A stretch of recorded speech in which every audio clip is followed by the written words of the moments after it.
ഇന്നത്തെ പരിപാടി എന്താണെന്നറിയോ? ഇതൊരു പൊറോട്ടേൻ്റെ റെസിപ്പിയാണ് കേട്ടോ. കല്യാണ വീടുകളിലൊക്കെ കാണുന്ന കുഞ്ഞു പൊറോട്ടയല്ലേ, കോയിൻ പൊറോട്ട. അത് എളുപ്പത്തിൽ നമുക്ക് വീട്ടിൽ എങ്ങനെയാണ് ഉണ്ടാക്കുന്നത് നോക്കി നോക്കാം. പൊറോട്ടയ്ക്ക് ആവശ്യമായിട്ട് ഞാൻ 2 കപ്പ് മൈദമാവാണ് ഇവിടെ എടുത്തിട്ടുള്ളത്. 2 കപ്പ് എന്ന് പറഞ്ഞാൽ 500 ഗ്രാമോളം വരും. ഇതൊരു പാത്രത്തിലോട്ട് ഇട്ട് കൊടുക്കുന്നുണ്ട്. ആവശ്യത്തിനുള്ള ഉപ്പും കുറച്ച് പഞ്ചസാരയും കൂടെ ചേർത്തിട്ട് ആ കട്ടകളൊക്കെ ഒന്ന് ഉടച്ചെടുത്ത് മിക്സ് ചെയ്ത് എടുക്കുന്നുണ്ട്.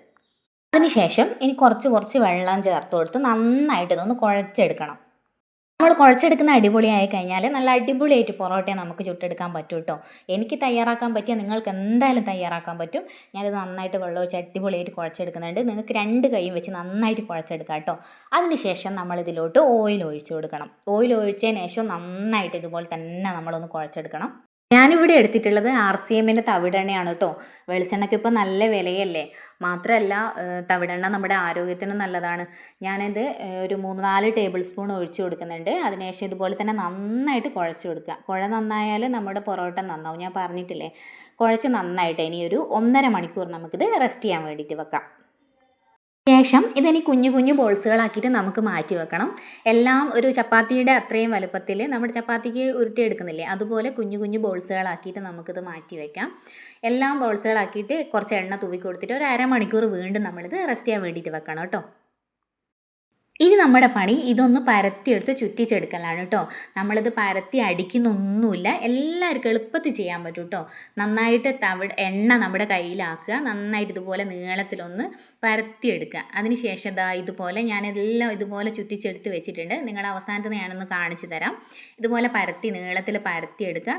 അഥവാ കീറിപ്പോയാലൊന്നും കുഴപ്പമില്ല കേട്ടോ. ഇതുപോലെ പരത്തിയെടുക്കുക. നമുക്ക് നന്നായിട്ട് ഇതുപോലെ തന്നെ പരത്തിയെടുക്കാൻ പറ്റും. കുറച്ചധികം എണ്ണ എടുത്താൽ മതി കേട്ടോ. ഇതുപോലെ നമുക്ക് കിട്ടും. ഇത് എടുത്തിട്ട് ഇതുപോലെ നമ്മളിങ്ങനെ കയ്യിൽ വെച്ചിട്ട് ഇതുപോലെ ഒന്ന് ചുറ്റിച്ച് കൊടുത്താൽ മതി. വളരെ എളുപ്പത്തിൽ നിങ്ങൾക്ക് എല്ലാവർക്കും തയ്യാറാക്കാം. ഞാൻ പറഞ്ഞില്ലേ, എനിക്ക് തയ്യാറാക്കാൻ പറ്റും, നിങ്ങൾക്ക് എന്തായാലും തയ്യാറാക്കാൻ പറ്റും. ഇതുപോലെ ചുറ്റിച്ച് എല്ലാം എടുത്ത് വെക്കുക കേട്ടോ. അതിനുശേഷം നമ്മുടെ പൊറോട്ടേൻ്റെ പാൻ അടുപ്പത്ത് വെച്ച് കൊടുക്കുക. അത് അവിടുന്ന് ചൂടാകുന്ന സമയത്തിന് നമുക്കിതൊന്ന് എണ്ണ കയ്യിലാക്കിയിട്ട് ഇതൊന്ന് പരത്തിയെടുക്കാം. ഒരു കാര്യം കൂടി, നമ്മുടെ അങ്ങാടിക്കാരി ചാനൽ സബ്സ്ക്രൈബ് ചെയ്യാത്തവരൊന്ന് സബ്സ്ക്രൈബ് ചെയ്യുക. ഫേസ്ബുക്കിൽ നിന്നാണ് കാണുന്നെങ്കിൽ പേജ് ഒന്ന് ഫോളോ ചെയ്യുക, ലൈക്ക് ചെയ്യുക, ഷെയർ ചെയ്യുക. നിങ്ങളുടെ അഭിപ്രായങ്ങളും നിർദ്ദേശങ്ങളും കമൻ്റായിട്ട് അറിയിക്കുക കേട്ടോ. ചുട്ടെടുക്കാൻ വേണ്ടിയിട്ടും ഞാൻ തവിടെണ്ണ തന്നെയാണ് കേട്ടോ പാനിലേക്കും തൂവി കൊടുത്തിട്ടുള്ളത്. ഇതുപോലെ 3 എണ്ണം വെച്ച് ഞാനിതാ ചുട്ടെടുക്കുന്നുണ്ട്. ഹൈ ഫ്ലെയിമിൽ തന്നെ വെച്ചിട്ടാണ് ഞാൻ ചുട്ടെടുക്കുന്നത്. മേലെ കുറച്ചും കൂടെ എണ്ണ തൂവി കൊടുക്കുക, ശേഷം തിരിച്ചിട്ട് കൊടുക്കുക. നമുക്ക് പെട്ടെന്ന് തന്നെ ഇത് മൊരിഞ്ഞ് കിട്ടും. ഷോപ്പിൽ നിന്നൊക്കെ വാങ്ങുന്ന അതേ പൊറോട്ടയുടെ സ്മെല്ല് ചുട്ടെടുക്കുന്ന സമയത്ത് നമുക്ക് കിട്ടുന്നുണ്ട്. കണ്ടില്ലേ, നല്ല സ്മെല്ലും ഉണ്ട്. നല്ല എളുപ്പത്തിൽ നമുക്കിത് ചുട്ടെടുക്കാനും പറ്റുന്നുണ്ട് കേട്ടോ. 500 ഗ്രാം മൈദ വെച്ചിട്ട് എനിക്കൊരു 18 എണ്ണം ഇതുപോലെ ചുട്ടെടുക്കാൻ പറ്റി കേട്ടോ.